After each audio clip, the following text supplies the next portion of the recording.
Hello everyone, मैं मुस्कान खंडेलवाल बहुत बहुत स्वागत करती हूँ आप सभी का एकेएस एकेडमी के इस ऑनलाइन यूट्यूब चैनल पर, जहां मैं आप सभी से मिल रही हूँ न्याय बैच के अंतर्गत। दोस्तों, आई होप अब इस बैच के बारे में आप सभी को मालूम होगा, अब आप सभी इस बैच से वाकिफ होंगे कि ये बैच एकेएस एकेडमी द्वारा यूट्यूब पर फ्री ऑफ कॉस्ट चलाया जा रहा है, जिसमें आपको आपके संपूर्ण एमपीपीएससी 2027 की तैयारी करवाई जा रही है क्वेश्चन आंसर फॉर्मेट पे, जहां एक क्वेश्चन का मतलब हमारे 4 क्वेश्चंस को सही कराना होगा। क्लियर है? यानी कि इस एक क्वेश्चन में हम सारी डिटेल चीजें और सभी ऑप्शंस के बारे में जानेंगे।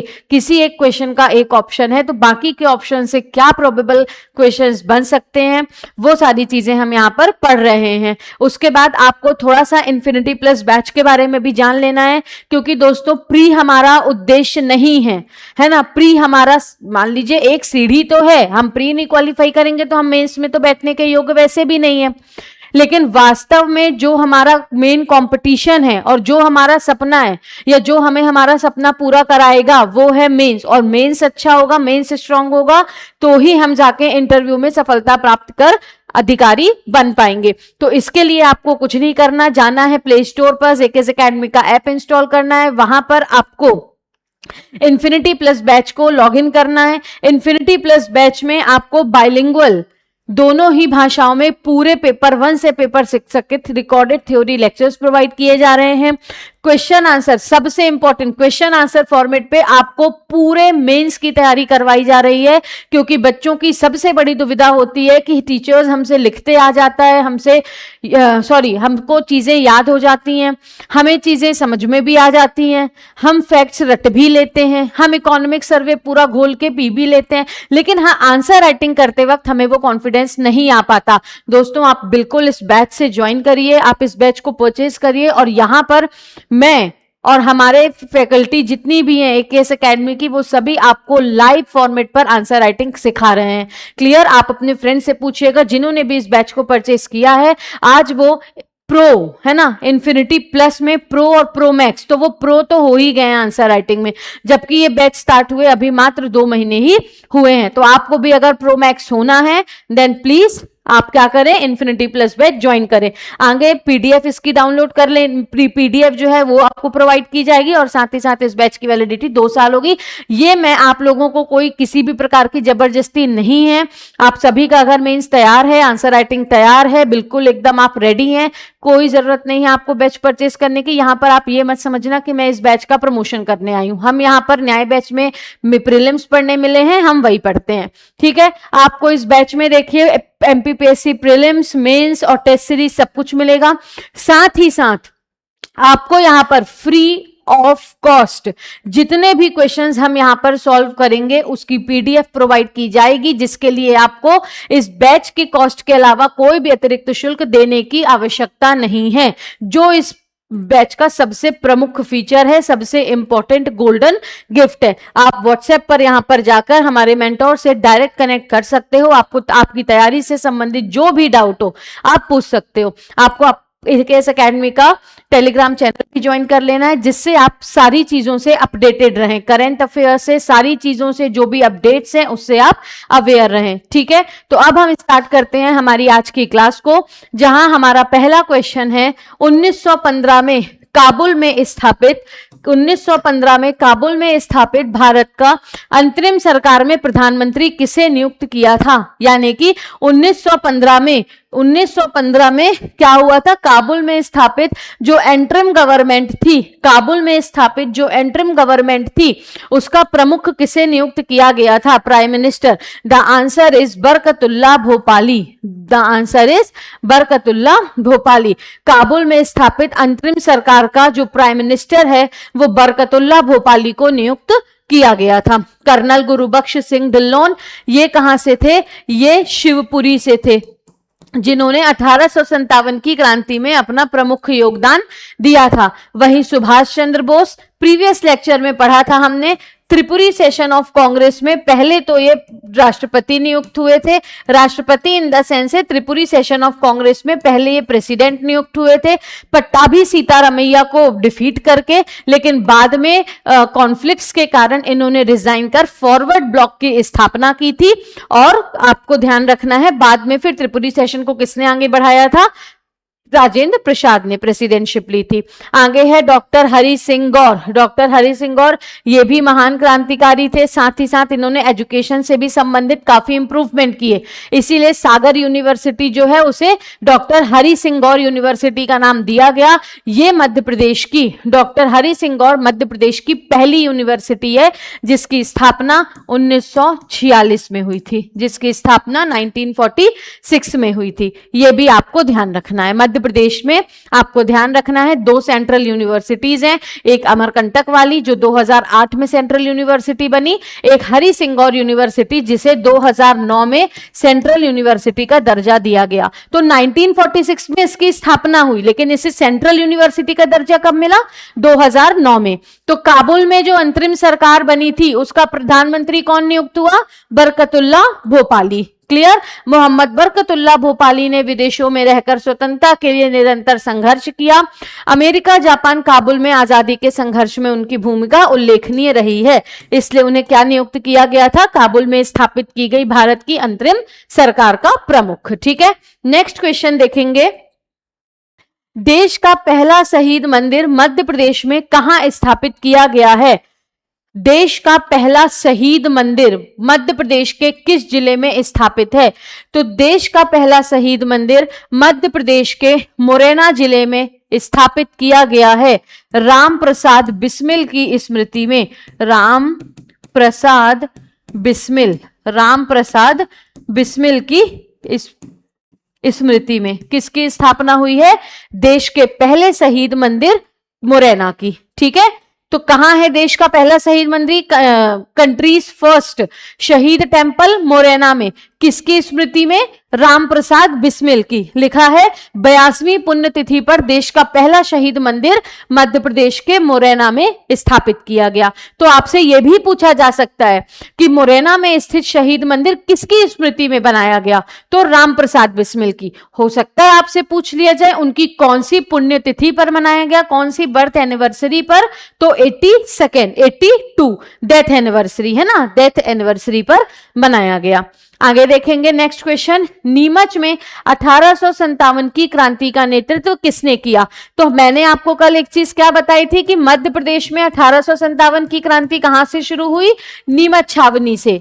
ठीक है, नीमच के बाद ये कहां पर पहुंची, ग्वालियर पहुंची। नीमच के बाद ये क्रांति कहां पहुंची, Gwalior.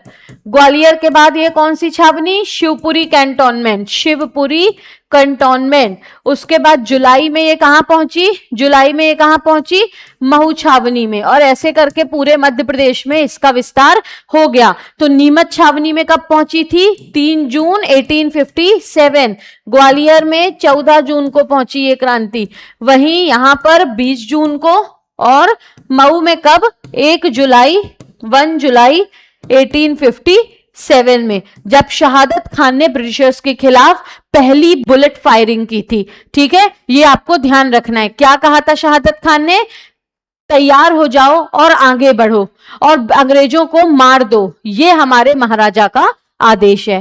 Get ready and go ahead and kill the Britishers, this is the order of our master. ये किसने कहा था, शहादत खान ने, जो कहां से थे, महू छावनी से। किसमें, 1857 की क्रांति में। तो आपसे यहां पर पूछा जा रहा है कि ये जो, अच्छा शिवपुरी से तो वही कौन थे, हमारे तात्या टोपे थे, ग्वालियर से रानी लक्ष्मीबाई थी। ठीक है, अब उसके बाद नीमच से कौन था, है ना, हम इनका भी देख लेते हैं कि ग्वालियर में झांसी की रानी थी, शिवपुरी में भी देख लेते हैं तात्या टोपे थे, महू में भी पढ़ लेते हैं कि शहादत अली खान थे। लेकिन नीमच छावनी से 1857 की क्रांति का नेतृत्व किसने किया, तो वो किया था मोहम्मद अली बेग और हीरा लाल ने। यानी कि the answer is both of the above, उपयुक्त दोनों। हीरालाल और मोहम्मद अली बेग। लिखा है देखिए, 3 जून 1857 को कर्नल अबॉट को चुनौती देने के लिए नीमच छावनी के सैनिक मोहम्मद अली बेग और हीरालाल ने शस्त्रागार में आग लगा दी। यानी कि जो ब्रिटिश बेसिकली हाउसेज होते थे या ऑफिसेज, उन पर क्या लगा दी थी? आग लगा दी थी। ठीक है, किसको चैलेंज देने के लिए? तो अभी देखो एक क्वेश्चन क्या पूछा गया, नीमच से कौन थे नेतृत्वकर्ता? तो हीरालाल और मोहम्मद बेग। हो सकता है आपसे पूछ लिया जाए ये क्रांति नीमच में कब पहुंची? 3 जून को। मध्य प्रदेश के किस जिले में शुरू हुई? 3 जून को नीमच में शुरू हुई थी। ठीक है, उसके बाद आपसे पूछा जाएगा किस ब्रिटिश अधिकारी को चुनौती देने के लिए? कर्नल अबॉट को। ठीक है, क्लियर है? आगे देखते हैं। वीर उदय चंद जैन का संबंध मध्य प्रदेश के किस जिले से है? वीर उदय चंद जैन का संबंध मध्य प्रदेश के किस जिले से है? तो वीर उदय चंद जैन का संबंध है मध्य प्रदेश के मंडला जिले से, जिन्होंने क्विट इंडिया मूवमेंट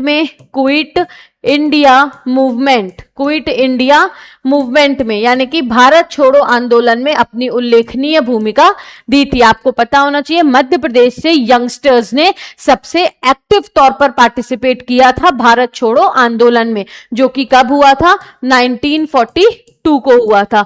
तो ये कहां से थे? उदय चंद जैन मंडला से। ठीक है, धीर सिंह कहां से थे? धीर सिंह थे रीवा से। धीर सिंह कहां से थे दोस्तों? रीवा से थे। ठीक है, तो ध्यान रखना है आपको। तो उदय चंद जैन कहां से थे?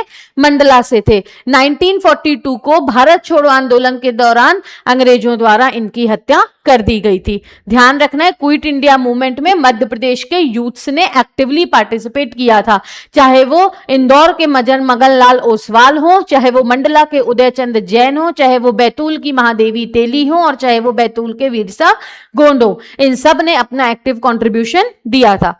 आगे देखेंगे, मध्य प्रदेश में चावल आंदोलन कब हुआ था? ठीक है, तो मध्य प्रदेश में चावल आंदोलन कब हुआ था? यह हुआ था, देखो सबसे पहले हमें राइस मूवमेंट के बारे में जानना है। What is rice movement? चावल पर टैक्सेस। ये क्या हो रहा है?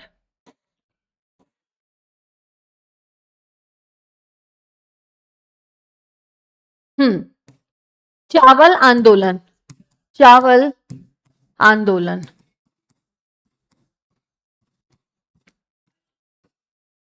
तो चावल आंदोलन के बारे में क्या पढ़ना है? क्यों हुआ था? Against forcible collection.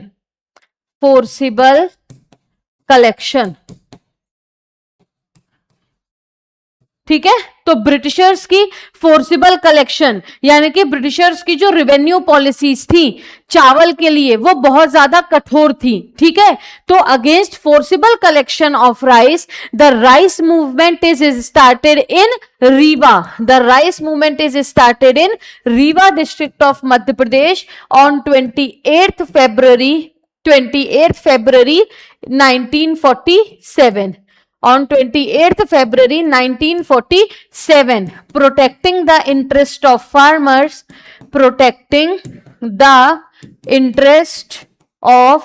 farmers, किसानों के लिए लड़ते लड़ते कौन? त्रिभुवन नारायण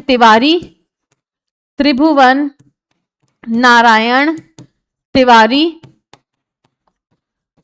और भैरव प्रसाद उर्मलिया वीर गति को प्राप्त हो गए। ठीक है, ब्रिटिशर्स के द्वारा वीर गति को प्राप्त हो गए। तो क्या लिखा हुआ है? चावल आंदोलन। तो किसानों को जब सरकार यानी कि ब्रिटिश सरकार जबरदस्ती हाई टैक्स रेवेन्यू देने के लिए मजबूर करती थी, तो किसानों के अधिकारों को सुरक्षित करने के लिए, किसानों के अधिकारों को प्रोटेक्ट करने के लिए रीवा जिले से चावल आंदोलन की शुरुआत 28 फरवरी 1947 को त्रिभुवन नारायण तिवारी और भैरव प्रसाद उर्मलिया के द्वारा की गई थी। अब अगर आपको एग्जाम में एकदम मेन लीडर पूछा जा रहा है, ठीक है, तो कौन है? त्रिभुवन नारायण तिवारी। और कौन दो लोग शहादत जिनकी, कौन से दो लोग वीरगति को प्राप्त हुए थे? भैरव प्रसाद उर्मलिया और त्रिभुवन नारायण तिवारी। ठीक है, तो ध्यान रखना है कब स्टार्ट हुई थी? 28 फरवरी 1947 1907 को चावल आंदोलन किस जिले से हुआ था? रीवा से। किसको, कौन कौन इसमें मारा गया? त्रिभुवन नारायण तिवारी और भैरव प्रसाद उर्मलिया। जबरन चावल उगाही के विरुद्ध जन आंदोलन में पुलिस द्वारा रीवा जिले के बदवार ग्राम में 28 फरवरी 1947 को गोलियां चलाई गईं, जिसमें त्रिभुवन नारायण तिवारी, जिन्होंने चावल आंदोलन शुरू किया था, और उनके सही वो भैरव प्रसाद उर्मलिया, तिवारी नहीं भैरव प्रसाद उर्मलिया शहीद हो गए और इसने चावल आंदोलन का रूप ले लिया। ठीक है, ध्यान रखना है। आगे देखेंगे नेक्स्ट क्वेश्चन। झंडा सत्याग्रह मध्य प्रदेश के किस स्थान से प्रारंभ हुआ था? तो झंडा सत्याग्रह मैंने आपको बताया था कहां से शुरू हुआ था। इसकी शुरुआत तो हो गई थी जनवरी 1923 से। जनवरी 1923 से कहां पर? मध्य प्रदेश के जबलपुर जिले में। मध्य प्रदेश के जबलपुर जिले में किसके नेतृत्व में? राम गोपाल आचार्य, राम गोपाल आचार्य, देवदास गांधी और राजेंद्र प्रसाद।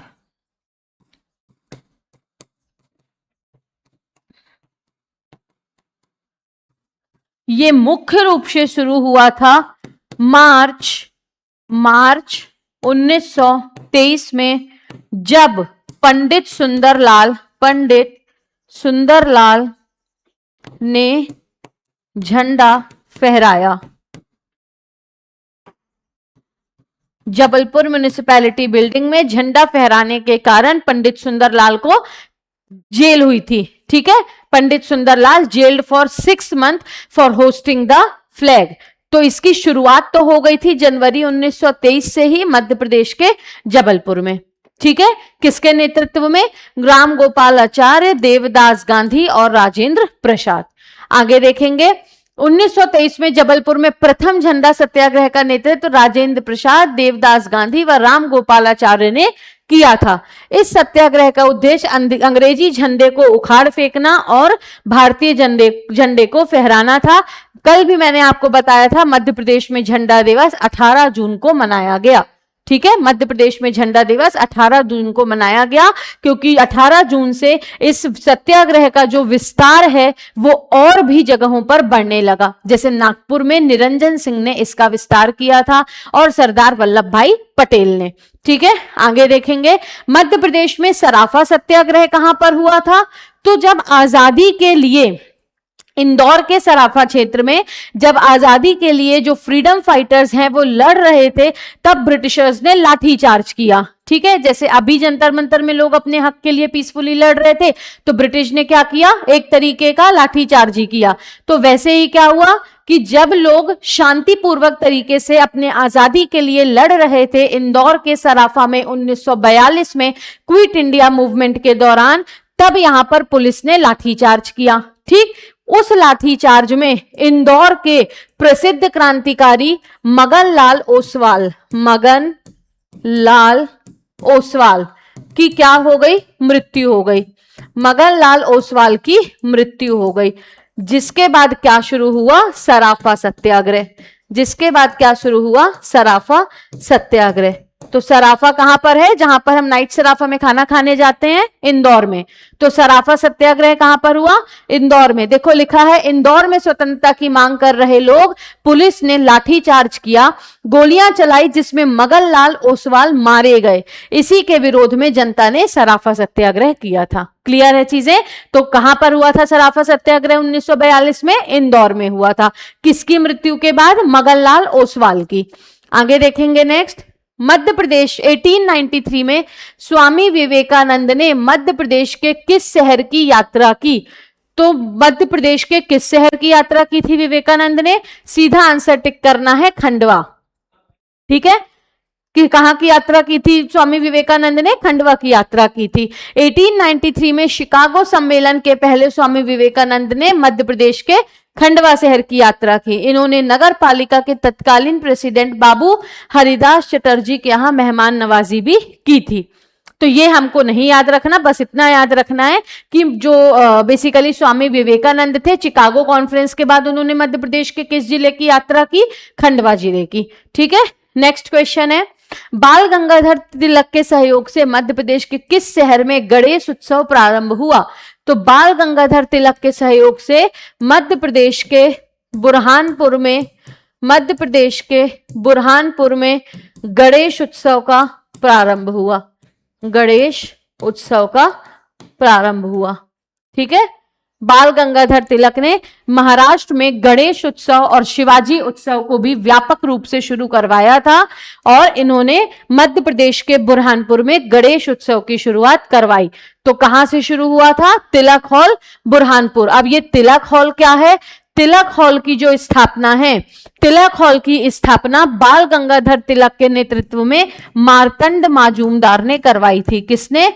मार्तंड माजूमदार ने। माजूमदार ये पहली राज्यसभा के सदस्य भी रहे हैं। पहली राज्यसभा के सदस्य, ये पहली राज्यसभा के सदस्य भी रहे हैं। तो ध्यान रखना है, स्वामी विवेकानंद ने मध्य प्रदेश के किस शहर की यात्रा की? खंडवा की यात्रा की थी। और फिर आपको ध्यान रखना है कि बाल गंगाधर तिलक के सहयोग से मध्य प्रदेश में गणेश उत्सव का प्रारंभ कहां से हुआ? तिलक हॉल, बुरहानपुर से। मध्य प्रदेश में तिलक हॉल कहां स्थित है? बुरहानपुर में।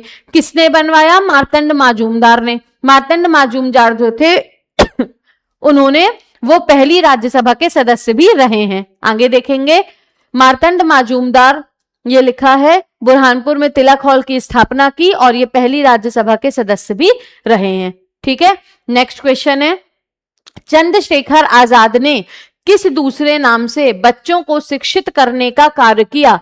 चंद्रशेखर आजाद के बारे में आप सभी जानते होंगे। चंद्रशेखर आजाद, इनके बारे में आप सभी जानते होंगे। मध्य प्रदेश के अलीराजपुर जिले में इनका जन्म हुआ था। ठीक है, चंद्रशेखर आजाद नगर जिसे कह दिया जाता है, तो वहां पर इनका जन्म हुआ था। ये हिंदुस्तान सोशलिस्ट रिपब्लिशियन एसोसिएशन के फाउंडर थे। कब? 1928 में।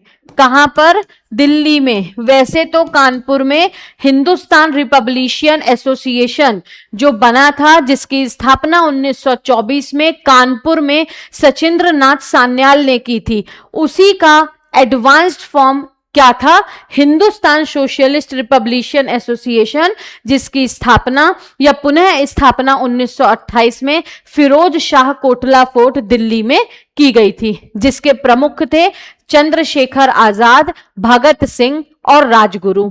ठीक है, सुखदेव भी थे। चंद्रशेखर आजाद, भगत सिंह, राजगुरु और सुखदेव। ठीक है, तो आपको इतना ध्यान रखना है। तो चंद्रशेखर आजाद ने किस दूसरे नाम से बच्चों को शिक्षित करने का कार्य किया? तो याद रखना है, पंडित हरिशंकर ब्रह्मचारी। पंडित हरिशंकर ब्रह्मचारी। ठीक है, ध्यान रहेगा, पंडित हरिशंकर ब्रह्मचारी के नाम से लिखा है। चंद्रशेखर आजाद दूसरे क्रांतिकारियों को प्रशिक्षण देने के साथ साथ हरिशंकर ब्रह्मचारी के नाम से बच्चों को पढ़ाने का काम भी करते थे। वे धीमारपुर गांव निवाड़ी जिले में अपने इसी नाम से स्थानीय लोगों के बीच बहुत लोकप्रिय हो गए थे। ठीक है, तो किस नाम से? हरिशंकर ब्रह्मचारी। आगे देखेंगे नेक्स्ट क्वेश्चन, आजाद हिंद फौज के किस सेनानी का जो संबंध है वो शिवपुरी जिले से है? तो शिवपुरी जिले से कौन थे important freedom fighter? Colonel Gurbaksh Singh Dhillon. Colonel Gurbaksh Singh Dhillon. ठीक है, उसके बाद मोहन सिंह भाकना भी थे आजाद हिंद फौज के सदस्य। सुभाष चंद्र बोस ने तो बेसिकली इसकी पुनः स्थापना की थी, है ना, सिंगापुर में। वैसे तो पहले इसकी स्थापना किसने की थी? रास बिहारी घोष ने। ठीक है, तो ये आपको ध्यान रखना है। बैंकॉक कॉन्फ्रेंस में उन्होंने स्थापना की थी 1944 के आसपास। 1945 में सुभाष चंद्र बोस ने इसे रीऑर्गेनाइज किया था। सिंगापुर में इन्होंने इसकी पुनः स्थापना की थी और इसके 3 फाइटिंग ब्रिगेडियर्स थे, गांधी, नेहरू और सुभाष चंद्र बोस। और जो झांसी की रानी लक्ष्मीबाई थी वो फीमेल ब्रिगेडियर थी। किसकी? आजाद हिंद फौज की। लेकिन बाद में ताइवान जाते समय जब प्लेन क्रैश में 1946 के आसपास सुभाष चंद्र बोस की मृत्यु हो गई तो आजाद हिंद फौज भी समाप्त हो गया था। ठीक है, तो आंसर क्या याद रखना है? कर्नल गुरुबख्श सिंह ढिल्लन। कहां से थे ये? मध्य प्रदेश के शिवपुरी जिले से। क्लियर है? देखेंगे यहां पर बुंदेला विद्रोह के दौरान किस क्रांतिकारी को ब्रिटिश सरकार द्वारा फांसी दे दी गई थी। तो थोड़ा सा पहले बुंदेला विद्रोह के बारे में हम जान लेते हैं, फिर हम यहां पर देखेंगे कि किसे फांसी दी गई थी। ठीक है, देखिए बुंदेला विद्रोह।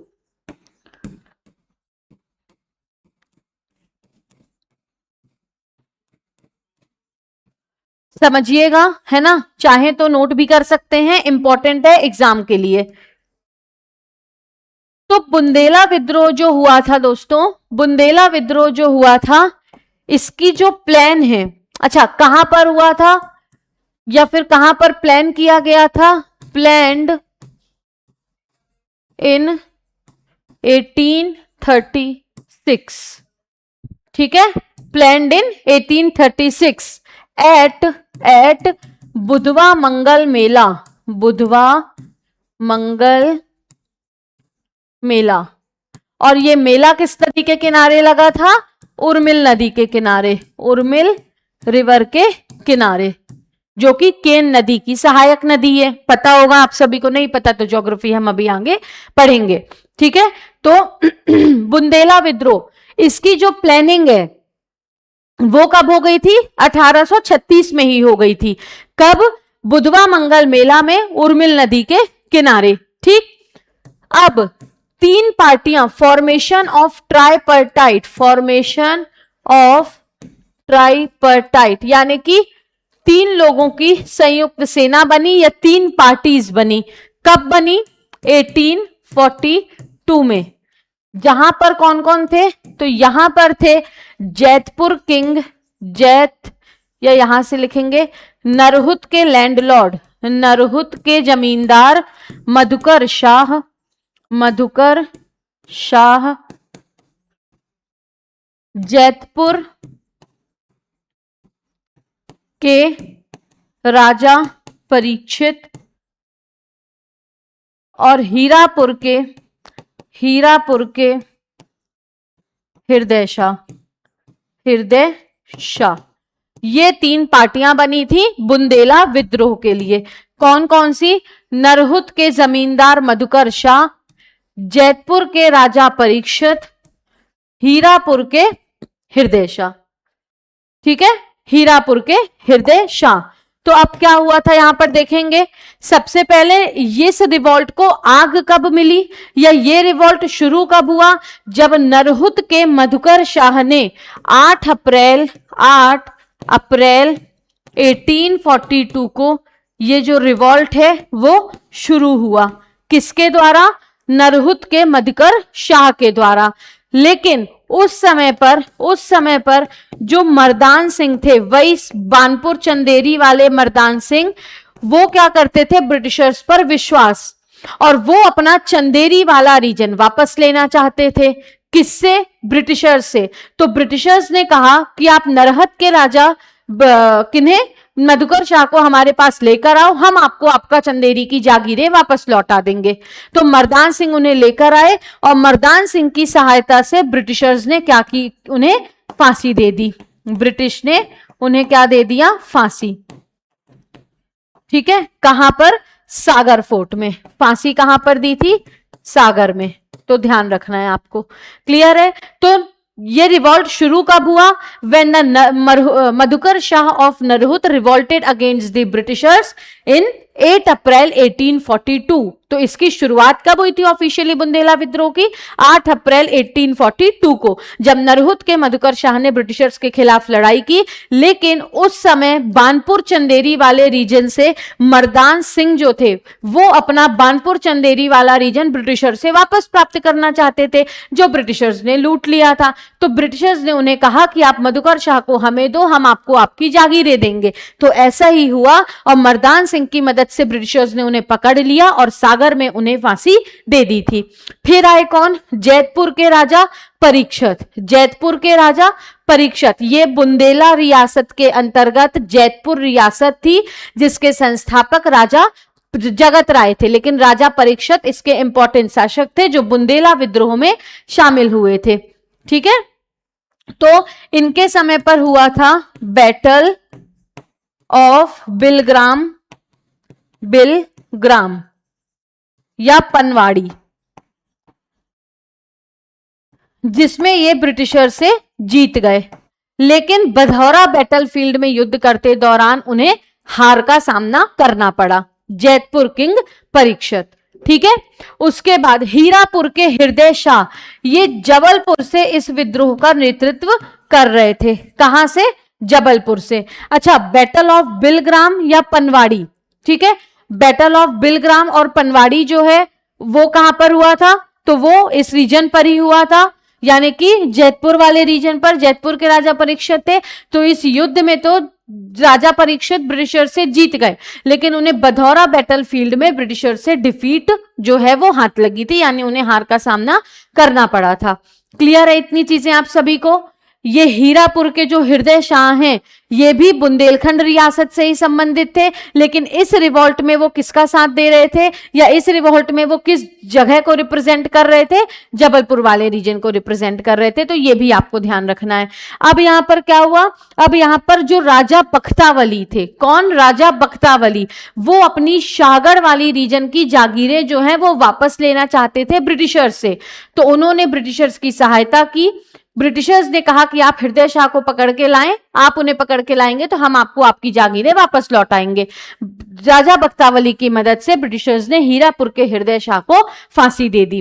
क्योंकि पहले ये राजा बख्तावली मर्दान सिंह, हालांकि इन्होंने ब्रिटिशर्स के काफी अपोज किया, ये भी प्रमुख क्रांतिकारियों में से शामिल थे, लेकिन पहले इन्होंने ब्रिटिशर्स पर विश्वास किया। लेकिन जब उन्हें ब्रिटिशर से विश्वासघात मिला, तब ये उनके अगेंस्ट हो गए और आजादी के लिए लड़ाई लड़ी। ठीक है, तो ध्यान रखना है आपको इतनी चीजें। तो आफ्टर ऑल इस बुंदेला विद्रोह में सक्सेस नहीं मिली, क्योंकि ब्रिटिशर्स इसको सप्रेस करने में सफल हुए, लेकिन इसने एक नींव तैयार कर दी थी 1857 की क्रांति के लिए। ये आपको ध्यान रखना है, इसने एक नींव तैयार कर दी थी 1857 की क्रांति के लिए। तो अब यहां पर आपसे क्वेश्चन पूछा जा रहा है कि बुंदेला विद्रोह के दौरान किस ब्रिटिश सरकार को फांसी, ब्रिटिश सरकार ने किसे फांसी दी थी? तो क्या उन्होंने नरहुत के मधुकर शाह को दी, बानपुर के बंदेज शाह को, हीरापुर के जुझार सिंह को? इनमें से कोई नहीं। नरहुत के मधुकर शाह को सागर के किले में मर्दान सिंह की मदद से पकड़कर फांसी दी गई थी। देखिए लिखा है नरहुत के मधुकर शाह। मधुकर शाह बुंदेला 1842 में अंग्रेजों के विरुद्ध बुंदेला विद्रोह के नायक थे। मधुकर शाह को ब्रिटिश सरकार ने 21 वर्ष की आयु में सागर शहर में फांसी दे दी थी। और किसके मदद से पकड़ा था? मर्दान सिंह की मदद से। हीरापुर के हृदय शाह को किसकी मदद से पकड़ा? बख्तावली की मदद से। ठीक है, आगे देखेंगे। भागीरथ सिलावत ने मध्य प्रदेश के किस क्षेत्र से 1857 की क्रांति में भाग लिया? तो भागीरथ सिलावत इंदौर और धार वाले क्षेत्र से थे। कहां से थे? इंदौर और धार वाले क्षेत्र से भागीरथ सिलावत। आगे नेक्स्ट देखेंगे। यहां पर अंग्रेजों ने मंदसौर की संधि किसके साथ साइन की थी? तो उन्होंने किसके साथ साइन की थी? क्या मल्हार राव होलकर थे या यशवंत राव होलकर? यशवंत राव होलकर के बारे में हमने पढ़ा भी है ना। इन्हें क्या कहा जाता है? मध्य भारत का नेपोलियन। किसने कहा था? तो NS इनामदार ने कहा था। इनके समय पे तो कौन सी संधि हुई थी? इनके समय पे तो ब्रिटिशर्स के साथ द्वितीय आंग्ल मराठा युद्ध के दौरान राजपुर घाट की संधि 1805 में हुई थी, जिसके तहत उत्तरी चंबल वाला क्षेत्र जो है वो होलकर्स को छोड़ना पड़ा था। फिर तुकोजी राव होलकर, तो ये 1857 की क्रांति में ब्रिटिशर्स का साथ दिए थे। फिर उसके बाद काशी राव होलकर, ये भी नहीं थे। The answer is Malhar Rao Holkar तृतीय। मल्हार राव तृतीय, इनके समय पर हुआ था तृतीय आंग्ल मराठा युद्ध के दौरान battle of Mahidpur. Battle of Mahidpur और मंदसौर की संधि, मंदसौर ट्रीटी, ये हुई थी 1818 में। ये हुआ था 1817 में, जिसमें होलकर्स जो हैं उनकी हार हुई थी। होलकर की क्या हुई थी? हार हुई थी। मंदसौर की संधि इसके बाद साइन हुई 1818 में, जिसके बाद इंदौर जो है वो पूर्णतः ब्रिटिश के अंदर चला गया, पूर्णतः ब्रिटिश शासन के अधीन चला गया। इंदौर पूर्णतः ब्रिटिश शासन के अधीन चला गया। क्लियर है इतनी बातें? तो मंदसौर की संधि मल्हार राव होलकर तृतीय के साथ, ब्रिटिशर्स के साथ हुई थी। ठीक है, 1818 को सर थॉमस हिस्लोप और मल्हार राव होलकर तृतीय के बीच मंदसौर की संधि पर हस्ताक्षर किए गए। मालवा क्षेत्र में महिदपुर की लड़ाई के बाद इस पर हस्ताक्षर किए गए और ये लड़ाई ध्यान रखना है थर्ड एंग्लो मराठा वॉर के दौरान हुई थी 1817 में। इस संधि के द्वारा होलकर ने सतपुड़ा पहाड़ियों का दक्षिण भाग अंग्रेजों को दे दिया था। सीधे तौर पर अगर बोले तो इस संधि के बाद जो पूरा होलकर राज्य था एक तरीके से वो ब्रिटिशर्स के अंतर्गत ही आ गया था। फिर इसके बाद जितने भी रूलर्स हुए वो ब्रिटिशर्स द्वारा नियुक्त हुए। जैसे इसके बाद तुकोजी राव होलकर द्वितीय हुए जिन्हें स्वयं ब्रिटिशर्स ने ही शासक बनाया था। इसीलिए तो उन्होंने 1857 की क्रांति में ब्रिटिशर्स का साथ भी दिया था। ठीक है, नेक्स्ट देखेंगे हम स्वतंत्रता संग्राम सेनानी ठाकुर निरंजन सिंह किस जिले से या किस क्षेत्र से संबंधित थे? तो मैंने आपको बताया था नरसिंहपुर के निरंजन सिंह। अब नरसिंहपुर कहाँ है? महाकौशल में। तो कहां से थे वो? महाकौशल से। ठाकुर निरंजन सिंह का जन्म महाकौशल क्षेत्र के नरसिंहपुर जिले से हुआ था।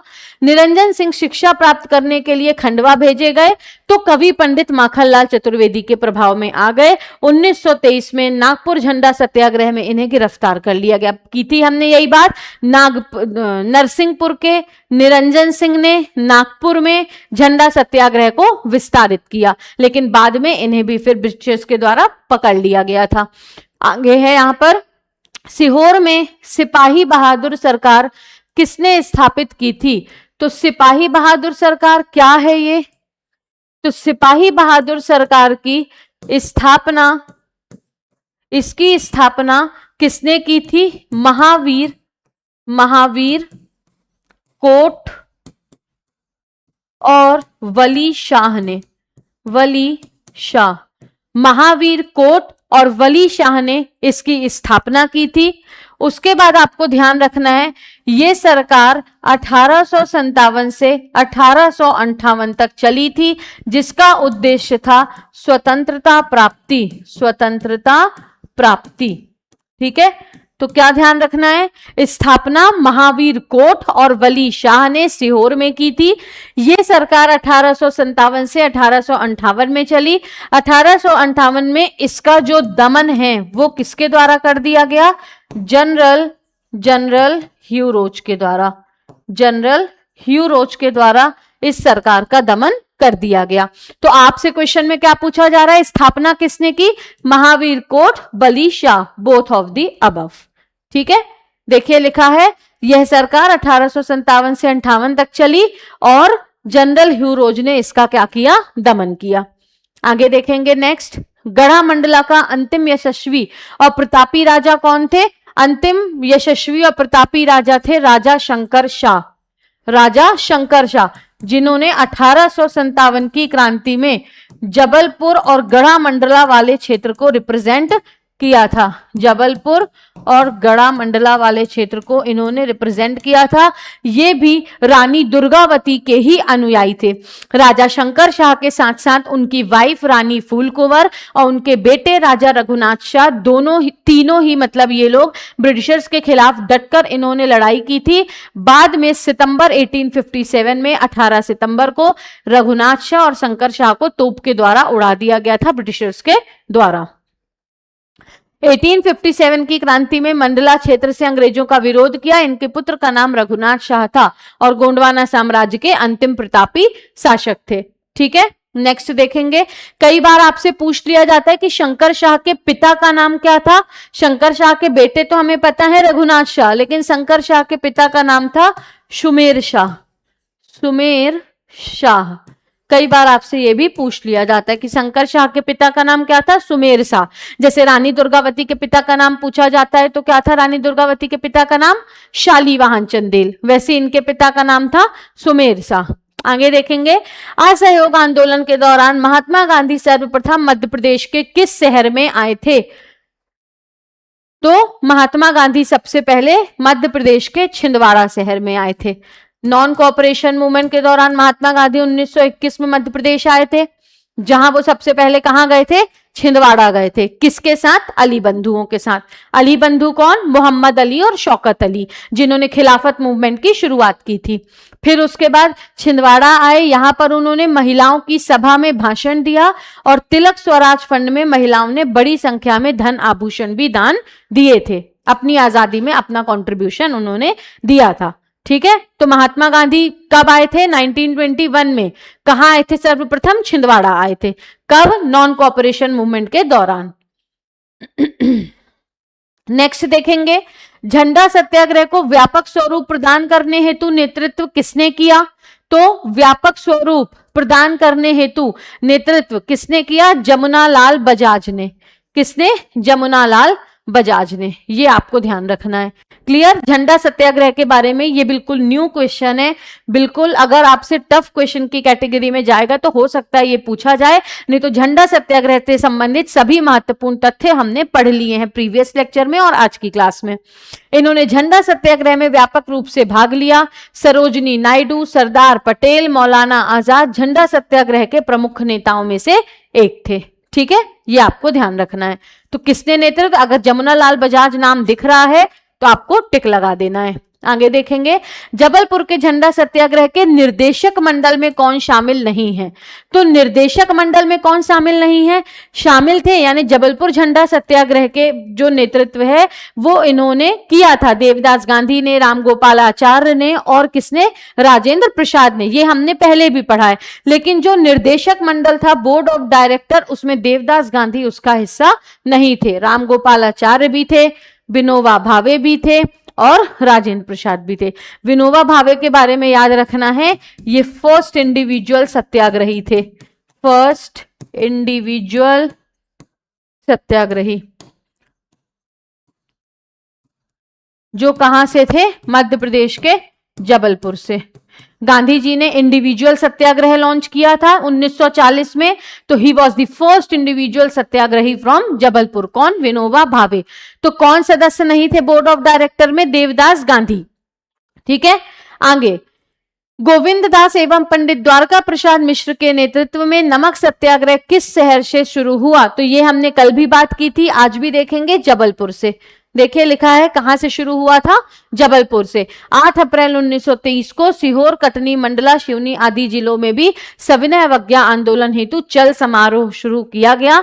ये भी ध्यान रखना है। जबलपुर से 21 किलोमीटर दूर रानी दुर्गावती की समाधि स्थल तक एक चल समारोह घोषित हुआ था।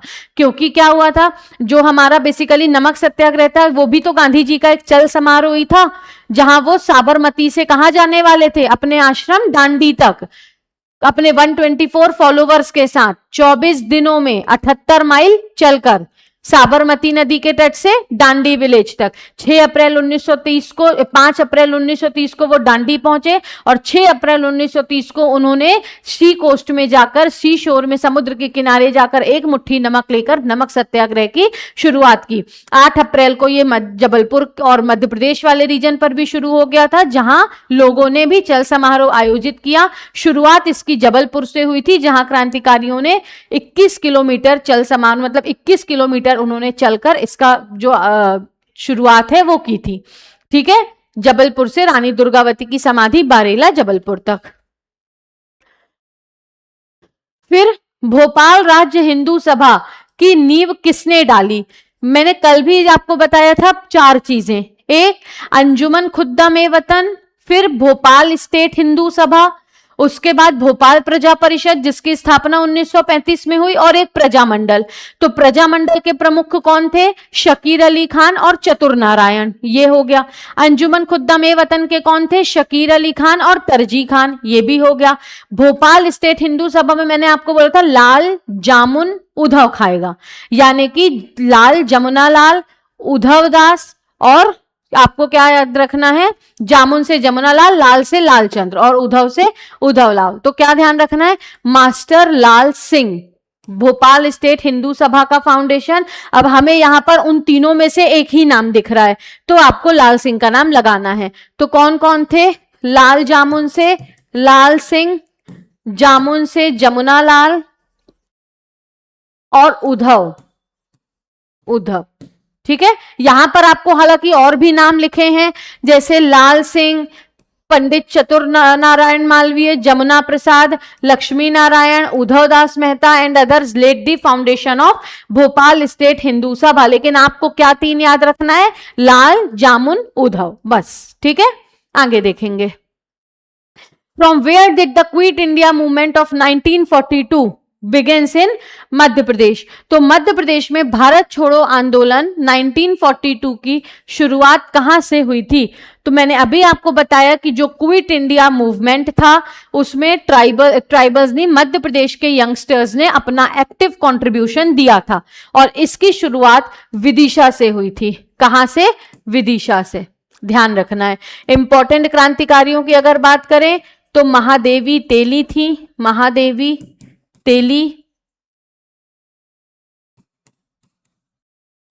गुलाब सिंह,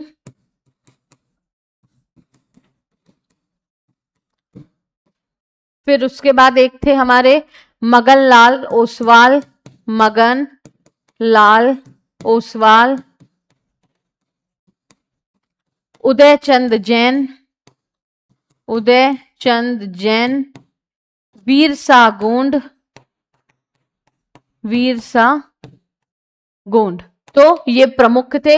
महादेवी तेली थी बैतूल से, गुलाब सिंह थे जबलपुर से, मगन लाल ओसवाल अभी हमने पढ़ा इंदौर से, जिनकी डेथ के बाद सराफा सत्याग्रह हुआ, उदय चंद जैन थे मंडला से, वीरसा गोंड थे बैतूल से। कहां से थे वीरसा गोंड? बैतूल से। तो ये कुछ प्रमुख क्रांतिकारी थे क्विट इंडिया मूवमेंट के दौरान, जिसकी जो शुरुआत है वो ग्वालियर राज्य के विदिशा से हुई थी। ठीक है, आगे। वह समाचार पत्र जिसने झंडा सत्याग्रह 1923 पर आधारित झंडा विशेषांक प्रकाशित किया था। तो हमने क्या पढ़ा था? एक माखनलाल चतुर्वेदी का कर्मवीर पत्र था। कौन सा? कर्मवीर। जिसमें क्या पब्लिश हुआ था या जिसके माध्यम से माखनलाल चतुर्वेदी ने किसका प्रोटेस्ट किया था? स्लॉटर हाउस मूवमेंट का, स्लॉटर हाउस मूवमेंट 1920 में, जब ब्रिटिशर्स के द्वारा सागर के रतौना में एक बूचड़ खाने की स्थापना किया जाना था, तब इन्होंने अपने जनरल करमवीर के माध्यम से इसका अपोज किया था। ठीक है, लेकिन झंडा सत्याग्रह पर आधारित विशेषांक किसमें प्राप्त हुआ? तो माखनलाल चतुर्वेदी जी द्वारा ही पब्लिश्ड प्रभा में। कल मैंने आपको बताया था ही was the editor of the magazine named Prabha. ठीक है, तो क्या है आंसर इसका? प्रभा। प्रभा के संपादक माखनलाल चतुर्वेदी थे। मैंने आपको बताया था इन्हें 1955 में साहित्य अकेडमी से इनकी पोयम हिम तरंगिनी के लिए नवाजा गया। इन्हें देव पुरस्कार से हिम किरीटिनी के लिए नवाजा गया और 1963 में इन्हें पद्म भूषण से भी नवाजा गया था। प्रभा के झंडा सत्याग्रह आधारित प्रभा में विशेषांक छापा गया था। A special issue of Prabha based on the flag Satyagraha was published। Clear है? तो आज के हमारे ये 25 क्वेश्चंस आई होप आप सभी को क्लियर होंगे, समझ में भी आए होंगे। हमने कई सारी एक्स्ट्रा चीजें भी पढ़ी जो आने वाले प्रोबेबल क्वेश्चंस को सही करवाएंगे। तो इसी तरीके से आपको निरंतर मेरे साथ न्याय बैच में पढ़ते जाना है। प्रीलिम्स को बिल्कुल भी हल्के में मत लेना, क्योंकि अगर इस सीढ़ी में नहीं चढ़ेंगे तो अधिकारी बनने का सफर हमारा पूरा नहीं होगा। आज के लिए आप सभी का बहुत बहुत धन्यवाद।